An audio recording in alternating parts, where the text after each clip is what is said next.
जियानंद शर्मा है हमारे साथ, विभिन्न आंदोलनों में ये इन्होंने सक्रिय भूमिका निभाई। समाज के हर समाज का कोई भी वर्ग हो, उससे जुड़ी हुई हर बात पर ये किसी न किसी रूप में विभिन्न मंचों में सक्रिय रहे हैं। और मेरा सवाल जियानंद शर्मा जी से है कि हिमाचल में प्रति व्यक्ति आय बेशक इस साल जो उम्मीद की जा रही है कि 2 लाख रुपए सालाना हो जाएगी, उसके बावजूद बहुत बड़ा, ना केवल हिमाचल में बल्कि देश में बहुत बड़ा सेक्टर, जो सेक्शन है, वर्ग है, वो मिडिल क्लास वर्ग है। मिडिल क्लास वर्ग की उम्मीद ये रहती है कि उसके जो मूलभूत सुविधाएं हैं, रोटी कपड़ा और मकान है, उसमें सहूलियत हो और चीजें सस्ती हों। तो मिडिल क्लास अपने आप को हमेशा ऐसा कहता आया है कि ठगा हुआ सा महसूस करता है। इस बजट में मिडिल क्लास का जो आदमी है, उस परेशानियों को एड्रेस किया गया है या नहीं किया गया है, आपका क्या मानना है? देखिए रजनीश जी, बजट लगभग अगर आप पूरा इसको एनालाइज करेंगे तो ये समझिए कि बोतल नहीं है शराब, वही पुरानी है। इसमें लगभग चीजों को ये रिपीट किया गया है कि हमने ये किया है, वो किया है। नई चीज जो एक तो मिडिल क्लास में अभी मामराज जी ने कहा है, डॉक्टर साहब ने, कि टैक्स के जो स्लैब था उसको बढ़ने की एक उम्मीद थी, और ये सबसे बड़ी उम्मीद मिडिल क्लास के अंदर होती है, खास तौर पर इम्प्लॉइज को होती है ये उम्मीद की टैक्स में उनको छूट दी जाए। लेकिन इसमें रिवर्स मुझे लग रहा है कि जो कॉरपोरेट सेक्टर है उसको तो टैक्स में आप छूट दे रहे हैं, लेकिन जो मिडिल क्लास है, मध्यम वर्ग है, उसके लिए कोई बहुत बड़ी राहत इसमें नजर नहीं आ रही है। और विशेष तौर पर एक आम आदमी जो मध्यम वर्ग का है उसके लिए जरूरी ये होता है कि महंगाई जो है उसको कम उसको किया जाए, और महंगाई कम करने के लिए आपका रोजमर्रा की जो चीजें हैं, डेली नीड्स है, उसके अंदर महंगाई कम हो, और उसमें आपका रसोई गैस है, रसोई गैस के साथ डीजल पेट्रोल की वजह से जो ट्रांसपोर्टेशन कॉस्ट बढ़ जाती है, उसकी वजह से जो खाद्य पदार्थों की कीमतें बढ़ती है, उसके अंदर ज्यादा राहत मुझे नहीं लगता है कि भी आम जो आदमी है उसको मिली हो। क्योंकि हर आदमी, वो चाहे गृहिणी है, वो चाहे आम जो मध्यम वर्ग का व्यक्ति है, वो यही चाहता है कि उसकी जेब पर कम से कम भार पड़े और बजट में उसको राहत दी जाए। लेकिन इसमें गोलमोल चीजों को किया गया है, घोषणाएं हैं, लेकिन कोई ऐसी आम आदमी की जेब पर कोई उसको वजन कम होगा उसका, ऐसा मुझे नहीं लगता है इस बजट के अंदर।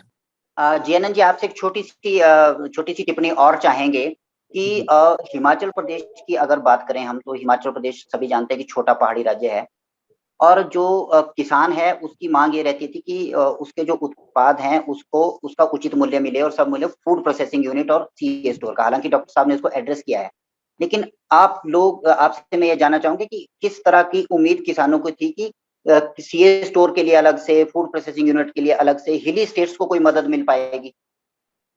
हिल देखिए स्टेट्स को। हिमाचल प्रदेश, जी जी, हिमाचल प्रदेश आपने कहा है, डॉक्टर साहब ने भी कहा है, बहुत छोटा राज्य है। यहाँ आपने शुरुआत में जब टिप्पणी दी थी उसमें ये भी कहा था कि जोतें छोटी है हिमाचल प्रदेश में, छोटे छोटे किसानी है, बहुत बड़ी किसानी नहीं है हिमाचल प्रदेश के अंदर। और अभी जो आपने बेरोजगारी के ऊपर बातचीत, एक सवाल भी किया था कि हिमाचल प्रदेश का बेरोजगार कैसे एड्रेस करेंगे उसको, उसकी बेरोजगारी कैसे दूर होगी। तो हिमाचल प्रदेश में बड़े उद्योग की कोई संभावनाएं नहीं है कि आप बड़ा उद्योग लगा देंगे या बहुत सारी डाइवर्सिफिकेशन उद्योगों में कर लेंगे, स्किल डेवलपमेंट में कर लेंगे, या तो खेती से जुड़े हुए उद्योग ही सफल हो सकते हैं।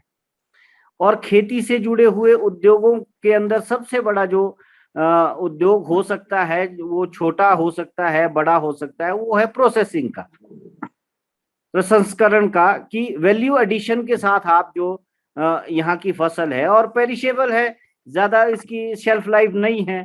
टमाटर है, दूसरी सब्जियां हैं, उसकी ज्यादा लाइफ नहीं है। गेहूं तो आप मान लो एक बार स्टोर कर लेंगे, हो सकता है वो 6 महीने बाद बेच दें आप, लेकिन इसको तो आप चौथे पांचवें दिन के लिए भी नहीं रख सकते जो यहाँ सब्जी है। तो इसमें तो प्रोसेसिंग यूनिट की जरूरत है। आपका अदरक इस बार जो है 10 और 12 रुपए किलो जो है किसानों का रेट अभी था, जो नया अदरक आया है, तो किसानों को डंप करना पड़ा। वो तो हिमाचल प्रदेश में तो जो ट्रेडिशनल मोड ऑफ प्रोक्योरमेंट है उस तरीके से वो करते हैं, खातियों में खाजों में डाल देते हैं उस अदरक को। 10-12 रुपए उसका मिल रहा था रेट। लहसुन का ये स्थिति होती है, यही सब्जी की स्थिति होती है। आपने 100 रुपए भी टमाटर खरीदा, लेकिन किसानों की क्रेट 150 रुपए में बिकी है। आपने तो बहुत यहाँ वाजिब बात कही है कि बजट जो है वो मूल रूप से कहा जाता है कि आंकड़ों का ही माया जाल होता है, व्यवहारिक जो है धरातल पर जो है उसका दिखना कुछ और होता है। दोनों राजनीतिक दलों के प्रतिनिधि हमारे साथ युवा जुड़े हैं, उच्च शिक्षित हैं और बहुत गहराई से राजनीति को, हिमाचल की भी समझते हैं, देश की राजनीति को भी समझते हैं। सुशांत कपरेट और करण नंदा जी से, दोनों से मैं ये कहना चाहूंगा कि अभी कृषि की बात हो रही थी, अगर कंपैरिजन किया जाए तो यूपीए सरकार के दौरान 2009 से 14 के दौरान 5 साल में कृषि को 1.14 लाख करोड़ रुपए दिए गए थे, और अभी का जो बजट है उसमें वर्तमान सरकार ने कृषि को 1.24 लाख करोड़ रुपए कृषि मंत्रालय के तहत वो दिए हैं। तो क्या उस दौरान के 5 साल और अभी के उसमें किस तरह का फर्क है? क्या कृषि सेक्टर में इससे कोई बदलाव आएगा? किसानों की दशा को लेकर कोई बदलाव आएगा? बारी बारी से मैं चाहूंगा सुशांत जी आप पहले कहिए कि यूपीए सरकार का मैंने आपको आंकड़ा बताया था 1.14 लाख करोड़ का कृषि मंत्रालय को 5 साल में, और इस बार के बजट में 1.24 लाख इसी साल का है। अब बारी बारी से आप अपना पक्ष। रजनीश जी, एक चीज मैं बताना चाहूंगा, अगर कंपैरेटिव हम एनालिसिस करते हैं पिछले साल, देखिए यूपीए 1-2 की बात अलग है, लेकिन उससे पहले एक चीज देखिए आप, बड़ा मजेदार आंकड़ा है। प्रधानमंत्री फसल बीमा योजना में पिछले साल का बजट एलोकेशन वाज 16,000, लेकिन इस साल it has come to 15,500 crore, मतलब 500 करोड़ आपने डिक्रीज कर दिया। नंबर 2, रूरल डेवलपमेंट का जो बजट का शेयर था पिछले साल की अगर हम बात करें तो था 5.59 of the total budget, but इस साल के बजट में वो डिक्रीज करके किया गया है 5.23%। यूपीए 1 को छोड़िए, यूपीए 2 को छोड़िए, 2021 का बजट देखिए, 2022 का बजट देखिए, तो किस प्रकार से केंद्र की सरकार किसानों के प्रति सीरियस है, वो अपने आप में परिचायक है। और जहां तक आपने बात की यूपीए 1 कांग्रेस के रेजिम की बात की, वो समय कुछ और था, आज का समय कुछ और है। आज के समय में आवश्यक ये है कि हम किस प्रकार से अपने किसानों को बचाएं। धन्यवाद जी। करण नंदा जी, आपका इस पे पक्ष। मेरा सवाल का जो मुख्य रूप से ये था कि उस दौरान की परिस्थितियां और आज की परिस्थितियों में बजट एलोकेशन और ये व्यवहारिक जीवन में किसानों के क्या परिवर्तन ला सकता है?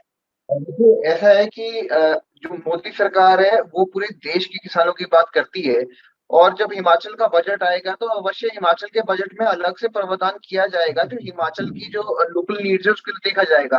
बट ओवरऑल जो है, मैं आपको बताऊं कि एग्रीकल्चर सेक्टर में प्रधानमंत्री किसान सम्मान निधि जो है वो चल रही है। उसके बाद 2.37 लाख करोड़ का डायरेक्ट पेमेंट टू 1.63 करोड़ जो है फार्मर जो है वो procurement of wheat and paddy जो है वो इन्होंने बनाया है। अब आप देखिए, केमिकल फ्री नेचुरल फार्मिंग, जो कि अगर देखा जाए तो हिमाचल प्रदेश से ही शुरू हुई है, उसको भी नेशनल लेवल पर अडॉप्ट किया गया है। जो देखिए, मैं इसमें बीच में, रजनीश भाई मैं बीच में आकर डिस्टर्ब कर रहा हूं। हिमाचल की बात कर रहे हैं, हिमाचल की इकोनॉमी में सेब की अहम भूमिका है। जो सेब आयात होकर भारत में आ रहा है, उससे हिमाचल की जो इकोनॉमी है वो तहस नहस होने की कगार पे पहुंच चुकी है। अगर आज हम बात करें, जो कोल्ड स्टोर में हमारा सेब था वो कौड़ी के भाव बिक रहा है, क्योंकि बाहर से जो इंपोर्टेड सेब आ रहा है वो सस्ते रेटों पे बिक रहा है। तो किस तरीके से मार्केट वो करेगी? आज आवश्यकता ये थी कि अगर आपने हिमाचल के किसान को बचाना था तो आपको जो ये आयात शुल्क आपने सेब के ऊपर कम किया है, इसको बढ़ाते। मेरा तो डायरेक्ट सवाल है करण नंदा जी से, आप हिमाचल प्रदेश की बात मत कीजिए, जो केंद्रीय स्तर पे आवश्यकता थी, जिस प्रकार से केंद्रीय नेतृत्व हिमाचल के लोग हैं, आज किस प्रकार से आपने हिमाचल के हितों को बचाया, मुझे आप ये बताइए। हाँ, ये सवाल जो है वो पहले भी आया है, और अभी भी जो हिमाचल की बागवानों की अपेक्षा थी, के लिए लड़ाई लड़ी है। एप्पल बोल माना जाता है हिमाचल प्रदेश। और इससे पहले जब नरेंद्र बरागटा जी स्वयं जो नरेंद्र बरागटा जी, उन्होंने भी इस लड़ाई को लड़ा था, और इन्होंने काफी इम्प्लीमेंटेशन जिसके जो है इन्होंने सेब की सुरक्षा के लिए काम किया था। और जितने सीए स्टोर जो है वो भाजपा की सरकार में बने हैं, शायद कांग्रेस अगर तुलना करे तो उतने स्टोर्स नहीं बनेंगे। पर मैं आपको ये विषय जो है मैं आपको आगे ले जाता हूँ कि देखिए नाबार्ड जो है जिस प्रकार से जो इन्होंने ब्लेंड किया है, जो capital finance startup in agriculture की बात कर रहे थे, उसमें नाबार्ड को क्लियर कट इंस्ट्रक्शंस होगी है कि आपको एक एग्रीकल्चर इंडस्ट्री में भी स्टार्टअप्स जो है योजना को फाइनेंस करने की स्वीकृति दी जाए। तो जिस प्रकार हम बोल रहे थे कि हमारे इनिशिएटिव्स यूथ लेना चाहता है और उसमें स्टार्टअप की भूमिका में वो अच्छा उभर के आ सकता है, तो यूथ जो है वो अपने ग्रामीण क्षेत्रों के साथ जुड़ेगा, जहाँ पे यहाँ के जो यूथ है वो जैसे अपना बगीचों को छोड़ के शहरीकरण की तरफ दौड़ते हैं, तो उसमें ये काफी अच्छा मेरे ख्याल से बेनिफिट देगा। और किसान ड्रोन, आप देखिए किसान में जो क्रॉप्स था उसकी असेसमेंट करना, अब आज तक किसी ने नहीं सोचा कि भी हमें क्रॉप्स की असेसमेंट भी करनी चाहिए, हमें डिजिटलाइजेशन ऑफ लैंड रिकॉर्ड्स करना चाहिए, हमें स्प्रेइंग और इंसेक्टिसाइड्स एंड न्यूट्रिएंट्स के लिए भी एक पॉलिसी लानी चाहिए जो ये गवर्नमेंट लेके आई है। और कैन डेविड जो है उसमें 1400 करोड़ का जो है उन्होंने एक प्रावधान रखा है, जिसके अंदर इरिगेशन और फार्मिंग जो है वो भी बढ़ेगी। और साथ में आप देखेंगे यही नहीं रुकते, बेसिकली आप देखिए गांव में जब आप जाते हैं तो काफी जगह वो जल नल की प्रॉब्लम आती है, तो एक प्रधानमंत्री जी ने जो है वो जल घर हर घर योजना के अंदर जो है 60,000 करोड़ का प्रावधान रखा है, जहाँ पे 3.8 करोड़ हाउस होल्ड को जोड़ा जाएगा। तो ये अपने आप में बहुत बड़ी अचीवमेंट है, तो किसी ने पहल जी, करी है, आपकी उस बात पहल सही को है, टाइम आपने लगेगा। अपना उसका जो पक्ष रखा है, लेकिन ये भी एक हकीकत है कि हिमाचल के बागवानों की जो आयात शुल्क बढ़ाने की मांग है वो अपनी जगह है। मैं प्रदीप सिंह रावत जी, हमारे स्टेट एडिटर हिमाचल के, ये इनकी तरफ मैं अभी जाऊंगा और ये अंतिम रिमार्क्स जो हैं वो पैनल से लेंगे। प्रदीप सिंह रावत जी। रजनीश जी, देखिए जितनी भी डिस्कशन अब तक हुई है उसमें बातें यही उभर कर आई हैं कि एक तो जो केंद्रीय बजट होता है उसमें डायरेक्टली किसी का मतलब किसी स्टेट को बहुत कम योजनाएं होती हैं जो सीधा डायरेक्टली स्टेट के नाम से मतलब आती हैं, जैसे कि एम्स एक बजट में हमें मिला था, हिमाचल को एक रेलवे लाइन मिली थी, ऐसा बहुत कम होता है। लेकिन जो भी योजनाएं होती हैं उनको देश की जनता के हिसाब से बनाया जाता है, उनका ऐलान किया जाता है और हिमाचल भी उनमें से एक है।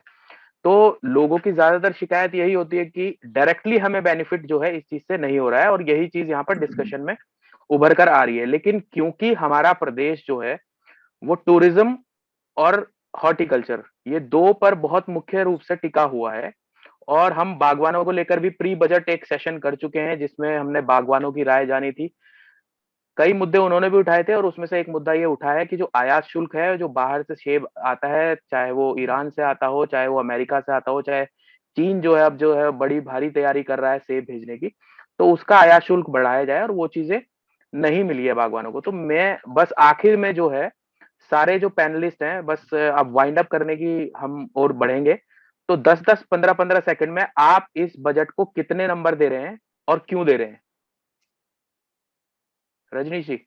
हाँ, डॉक्टर साहब हमारे साथ डॉक्टर कुलदीप सिंह तंवर है, मामराज पुंडीर जी हैं, भाजपा से करण नंदा है, कांग्रेस से सुशांत कपरेर जी हैं, और सामाजिक कार्यकर्ता के तौर पर जीआनंद शर्मा जी हैं। ये जो बजट है ये इसमें पूरे देश के 135 करोड़ की जनता को अगर एक होलिस्टिक रूप में देखा जाए तो इस बजट को आप जनता के संदर्भ में 10 में से कितने मार्क्स देंगे सभी पहलुओं को मिलाकर?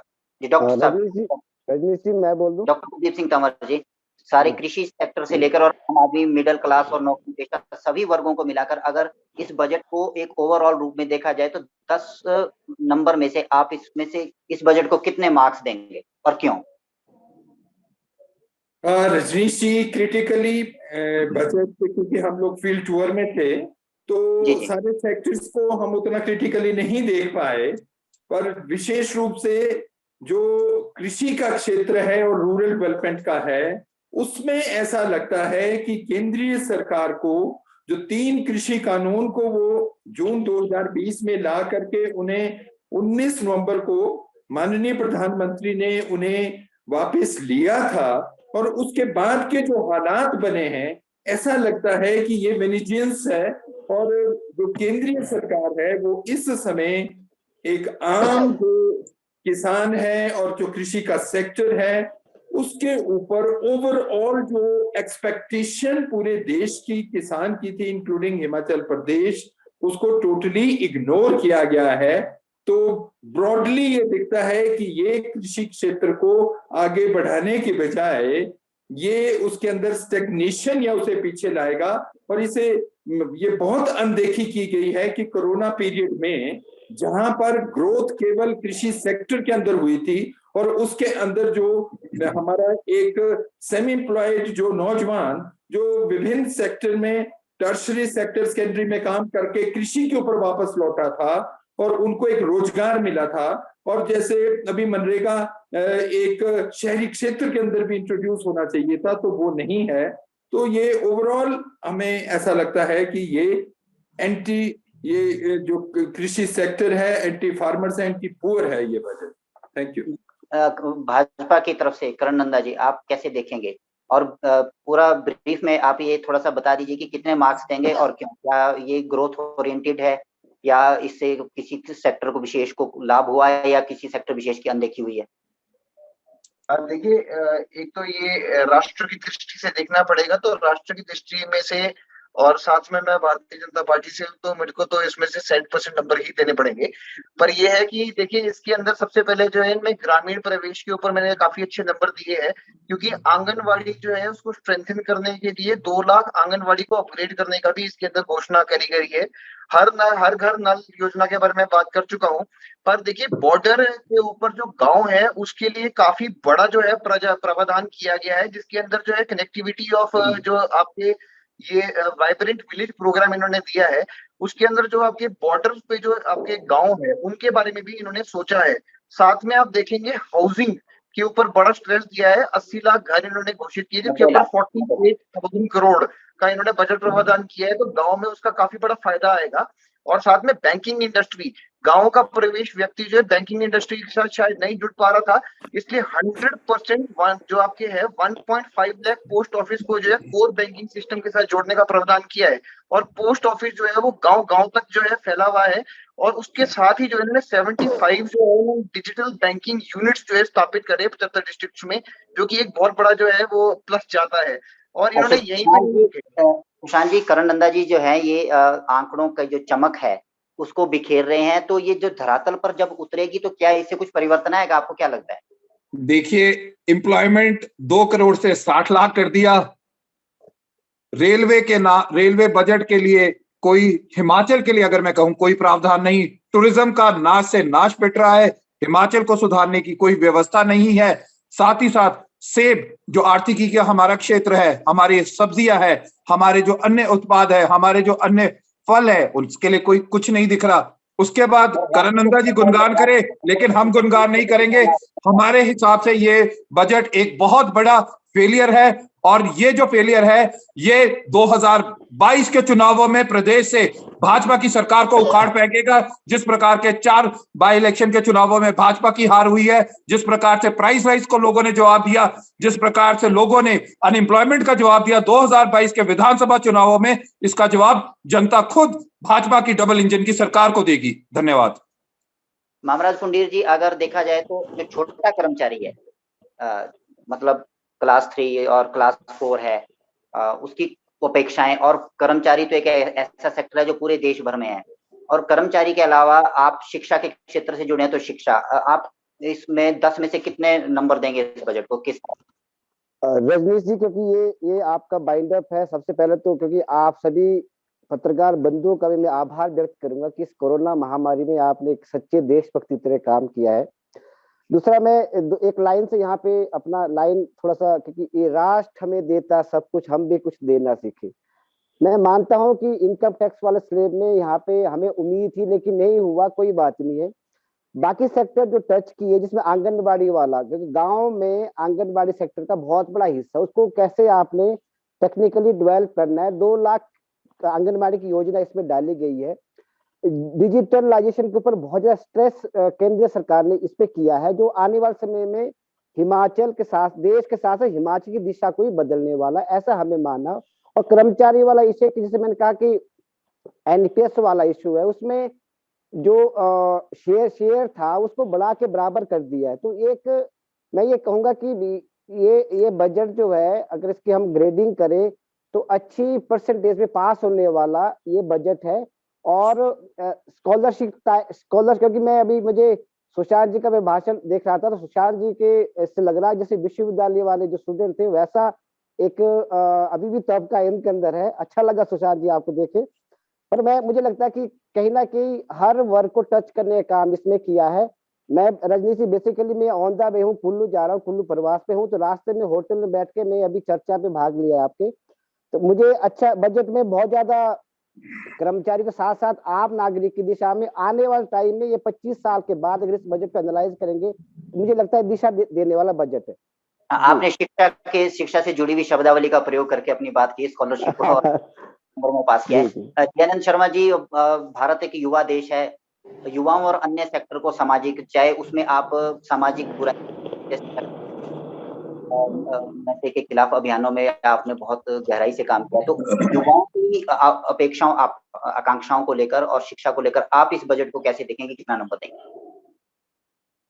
देखिए रजनीश जी, मुझे लगता है कि एक बहुत महत्वपूर्ण पहलू जिस पे हम आज बातचीत नहीं कर पाए और करनी चाहिए जरूर इस बात को लेकर के, इस बजट को ये बताया जा रहा है कि अगले 25 सालों के लिए ये एक विजन डॉक्यूमेंट है, विजन बजट है। लेकिन मुझे एक बहुत खतरनाक ट्रेंड इसके अंदर जो नजर आ रहा है वो है धीरे धीरे प्राइवेटाइजेशन की तरफ ले जाने का, निजीकरण, विनिवेश का जो मामला है वो बहुत खतरनाक है। और आने वाले समय में मुझे लगता है जैसे बैंकिंग सेक्टर है, एलआईसी है, साथ साथ जो एक और खतरनाक है, अभी डॉक्टर मामराज इस पे समय के अभाव में शायद चर्चा नहीं कर पाए और जरूर करनी चाहिए। हिमाचल प्रदेश में शिक्षा के क्षेत्र में एक तो नई शिक्षा नीति के माध्यम से और दूसरा एक स्टार प्रोजेक्ट चल रहा है जिसके माध्यम से धीरे धीरे जो शिक्षा है वो भी प्राइवेट हाथों में जाने वाली है, पीपीपी मोड।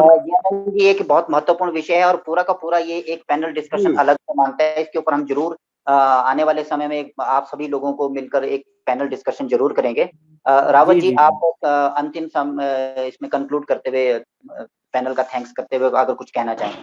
जी रजनीश जी, देखिए बजट आ चुका है तो अब बजट पर जो है डिस्कशन ऐसी चलती रहेंगी और कल के अखबार जो है इससे बिल्कुल भरे हुए होंगे। सबका अपना अपना नजरिया है बजट को लेकर, आम आदमी से लेकर खास तक, किसान से लेकर युवा, बागवान, सबका अपना अपना नजरिया है।